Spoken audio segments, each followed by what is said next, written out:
Hello everyone, my name is Caleb and welcome to Plug In, daily show that runs from Monday to Friday where I give you all the gaming news and new game releases that I can find straight to your ears. Today is July 30th, 2026, and before we jump into it, I just beat a game literally just about an hour or so ago called Origami 2. It's a stealth game. I played the first game as well, and the first game's really good. I highly recommend you go play that. They complete the It's a stealth game that can be played solo or can be played cooperative. I believe the first game is up to 2 players, and the second game is up to 3 players. And I gotta say, Origami 2, crazy, just huge letdown compared to the first game. Um, it's just had I ran into so many different bugs. I ran into so many different problems and issues with the game and like the mechanics and how they worked.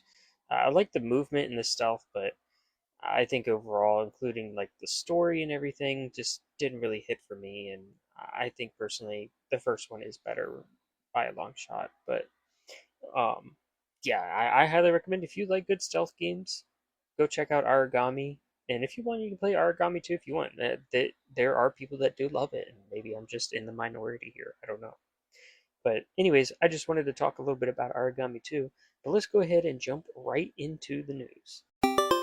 First bit of news here is the Xbox outage shouldn't have affected games on discs, according to Xbox technology chief Scott Van Vliet.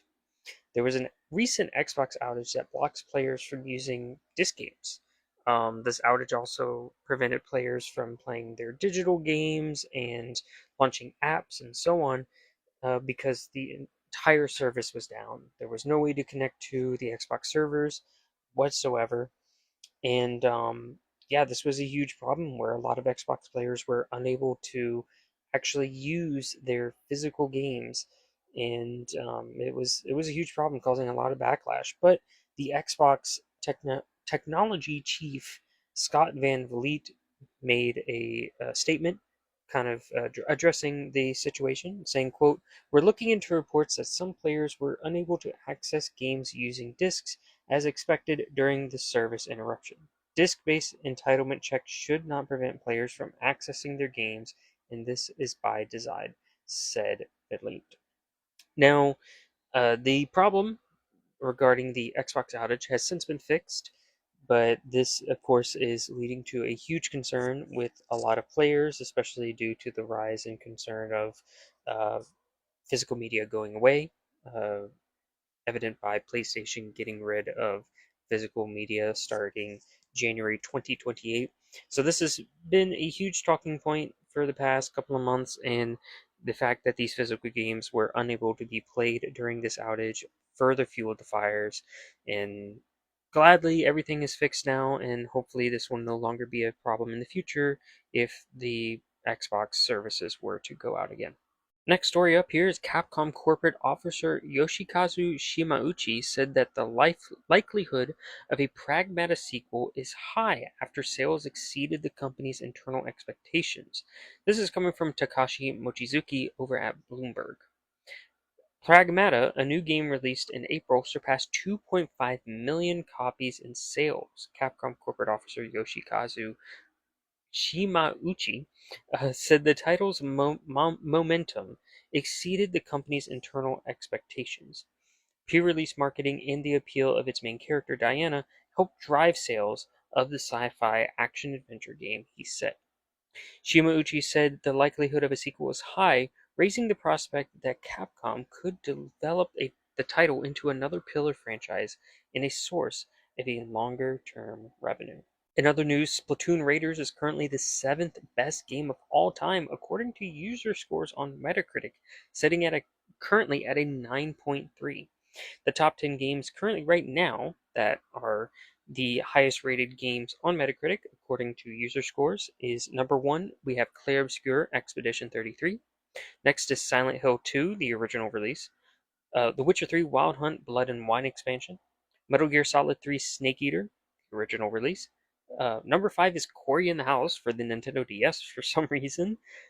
Resident Evil Requiem at number 6, Splatoon Raiders at number 7, The Legend of Zelda Ocarina of Time at number 8, Metal Gear Solid at 9, and 10 we have Warcraft 3, The Frozen Throne expansion. Next up here we have Wuchang Fallen Feathers sequel has been confirmed and 505 Games is set to publish.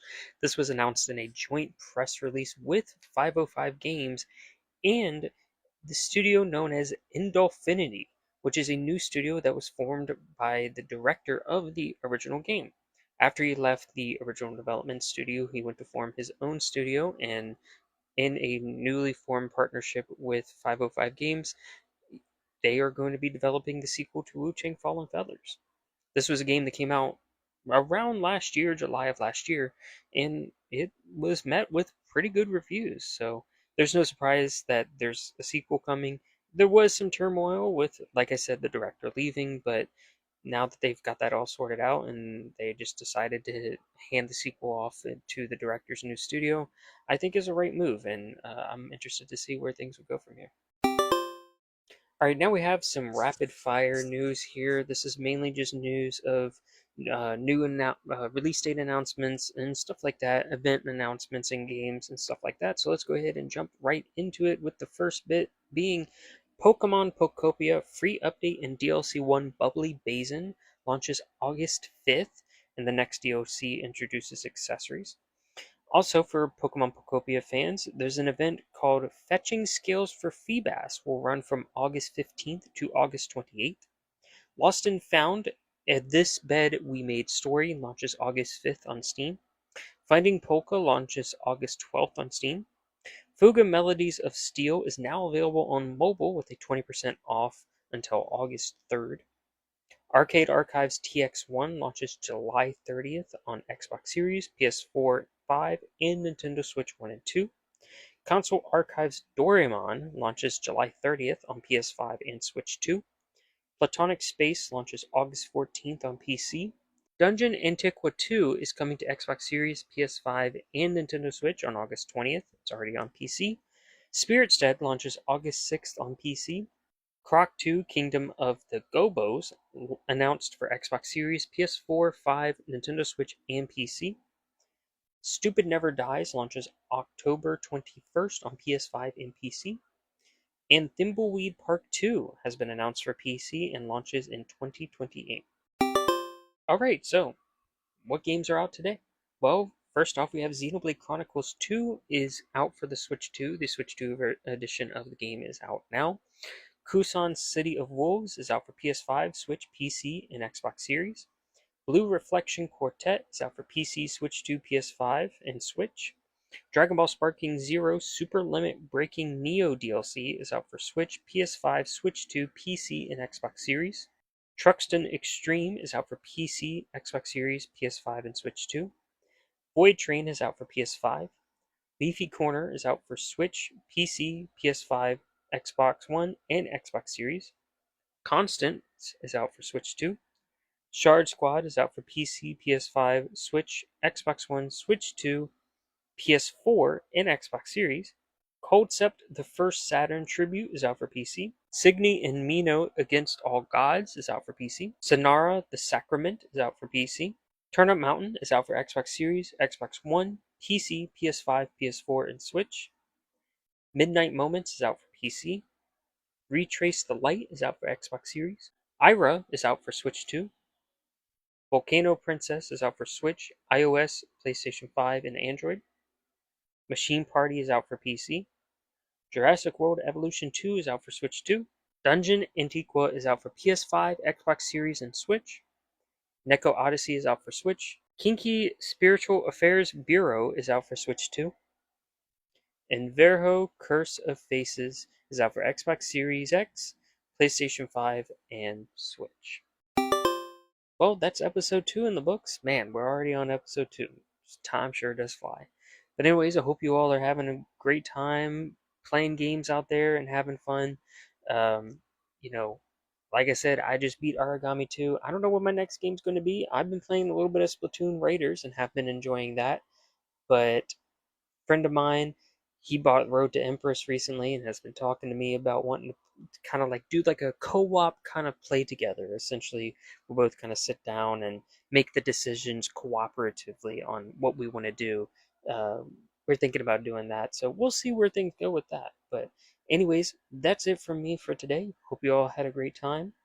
And again, if there's anything, any type of things you have in mind for that we could do for the show, let me know down in the comments below. And you know what? What have you guys been playing? Let me know down in the comments below what you all have been playing. And also, don't forget to go ahead and follow me, rate me over on Spotify. I'm on Spotify, I'm on YouTube. And if there's any other platforms that you would like to see the podcast be on, let me know as well, because I will definitely make my best effort to put it on as many platforms, because I would like it to be as accessible to as many people as possible. If you have a preferred platform, just let me know. Anyways, that's it from me. I like to keep these short, so I'm not going to go on too long. I'll see you all in the next one, and happy gaming.